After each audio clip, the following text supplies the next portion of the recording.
to my TED Talk. This is about the future of alternative power vehicles. And I'm sure, as you all know, when vehicles burn gasoline, they release carbon dioxide, nitrogen oxides, and other pollutants into the air. These gases trap in the atmosphere, contributing to climate change and also worsening air quality in big cities.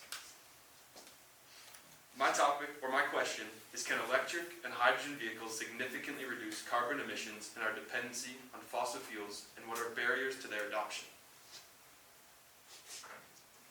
Is it down to the next one? Down, yeah, sorry, thank you. Thank you. Right now, cars and trucks on our roads are responsible for 28% of all greenhouse gas emissions in the United States. That's more than agriculture, commercial, and residential combined. That includes things like methane from cows and other livestock, to offices, stores, schools, hospitals, and hotels. That means nearly 1 out of every 3 tons of emissions produced or released into our environment comes from vehicles, showing how big of an impact transportation has on our planet. Although gasoline-powered vehicles became dominant in the 20th century, electric vehicles were being developed at the same time and were a competitive alternative before fading due to technological and economic limitations. And as you can see here, transportation is more than any other, even more than some of the smaller ones combined. A quick overview of my research, I focused on 3 main things. 1, the environmental impact and benefits of these vehicles. 2, the key challenges and limitations. And 3, the future advancements and solutions of them as well. Alternative power vehicles offer several important environmental benefits. First, they produce significantly less carbon emissions than gas-powered cars, even when taking battery manufacturing into account. On average, EVs cut lifetime emissions by 50 to 70%, even including battery production.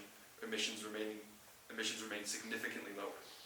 In regions using clean energy, this percentage reduction goes up to 80 to 90% compared to an equivalently sized gas-powered vehicle. Second, they reduce our dependency on fossil fuels. Traditionally, vehicles rely on oil and gas. EVs run on electricity or hydrogen. Electricity can come from renewable resources like wind and solar, and this helps reduce our reliance on finite fossil fuels. Third, they lead to noticeably improved air quality. Cities that have more electric cars already report less smog and fewer respiratory problems in their cities. I'd like to show you guys a quick video.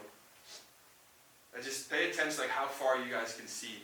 This is in Delhi in India, and this is all just from vehicles. And how much smog it creates is just insane, that you can barely see maybe half a mile in front of you, and this is just purely from vehicles and emissions being released into the environment around there.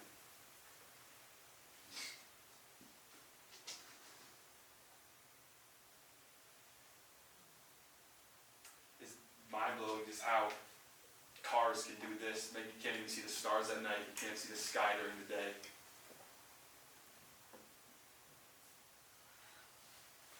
And a crazy fact is that for every single car, every single year produces almost 5 tons of carbon dioxide. That's roughly around the size of an elephant. And think of every single car you see every single day. Every one of those cars every year is producing the weight of an elephant into our environment. This clip shows us the pollution from cars builds up in cities. When many cars are driving at the same time, their emissions add together to create smog, as you can see. This is especially common in cities with a lot of traffic and not much airflow to keep it circulating through. Unfortunately, over 11% of global air pollution deaths are tied directly towards emissions produced by vehicles. But on the upside is these major cities in our world, including London, Madrid, New York City, Los Angeles, Sao Paulo, Wuhan, Seoul, and Delhi, all have reported that their emissions rate have been plummeting, which is good.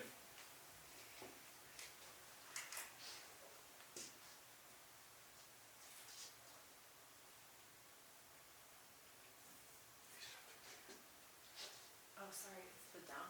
Oh, point it at the computer, because that's the sensor. Gosh, do we need that again? Sorry about that. Can you just click the space bar? That should take you forward as well. There we go. Okay. While electric vehicles and other alternative power cars offer many environmental benefits, there are still several real challenges that limit their widespread adoption. One, the biggest challenge, is the high upfront cost electric vehicles have.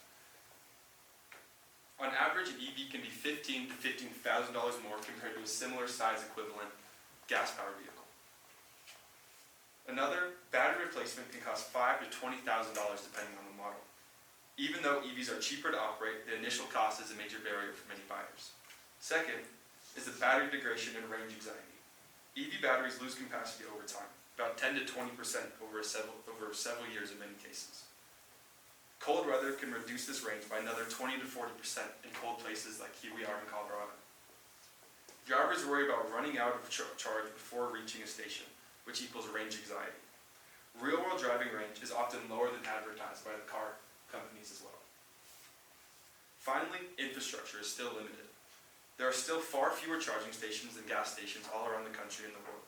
Rural areas often have very limited access to charging stations, and fast charging stations are still unevenly distributed. Hydrogen fueling stations are extremely rare in most regions as well. As well as charging times, it's still longer to fill up an electric vehicle than it is to pump gas into your car for a full tank. Because of these challenges, alternative power vehicles have not yet fully replaced traditional gasoline vehicles, even though they are growing in popularity.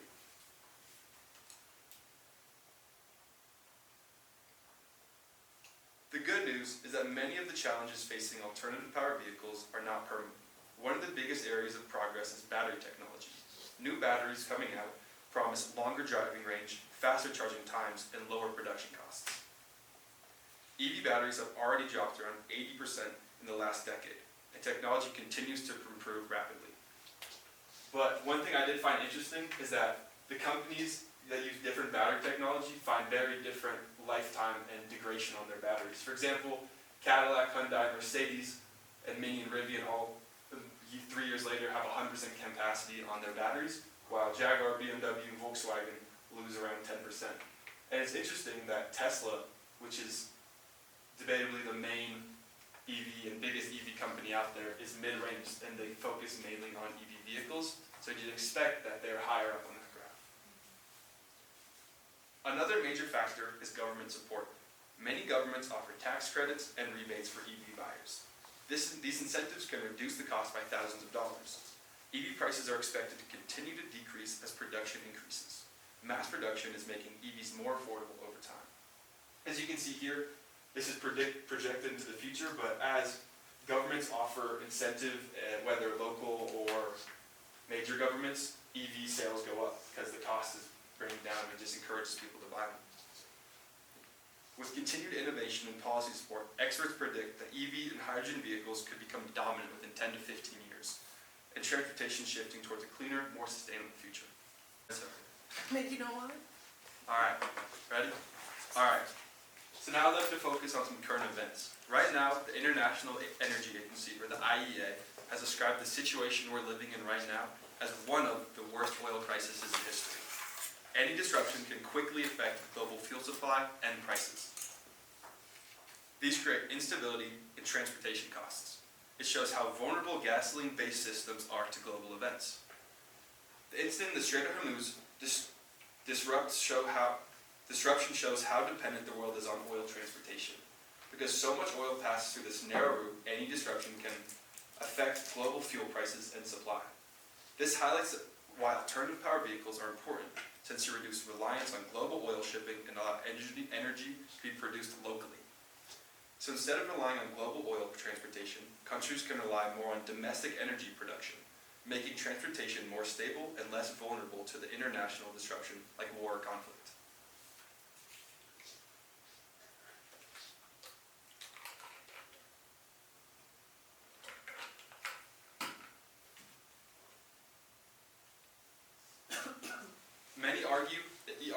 Some argue EVs aren't truly clean because electricity can come from fossil fuels.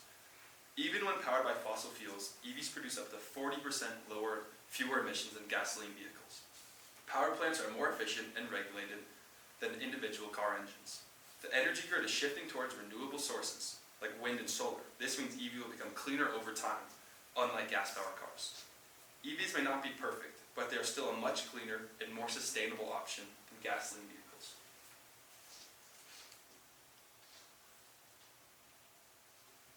In conclusion, my research shows that alternative power vehicles can significantly reduce carbon emissions and decrease our dependency on fossil fuels. The environmental benefits are real, and the challenges are significant, but they're also solvable. And most importantly, the technology already exists today. So the question is, what can we do moving forward? We can educate ourselves and others, support stronger incentive and better infrastructure, and choose cleaner vehicles when it's our turn. The future of transportation will shape the future of our planet, and that future starts with us today. And who am I talking up here about how EVs are better and advocating for all of them when I drive a gas-powered vehicle? And I understand that very little people can just go, I'm buying a new car, electric car, let's do it. So, what I've been doing is advocating for cleaner transportation in my day-to-day life. I play lacrosse at Durango High School, and we practice at Escalante. And I realized around 40 people are driving to the same area, leaving from the same destination every single day. So as a leader and a senior on the team, I started encouraging and advocating for people to carpool at practice, which is not only better financially and for expensive, but for the environment as well. I encourage everyone to try to find what areas in your life you could step up in and make a little difference in order to help the environment. If we all do it together, we won't need just everybody to go get EVs. If we're all doing a little bit, that's going to make a huge difference. Thank you all for listening to my TED Talk. Any questions?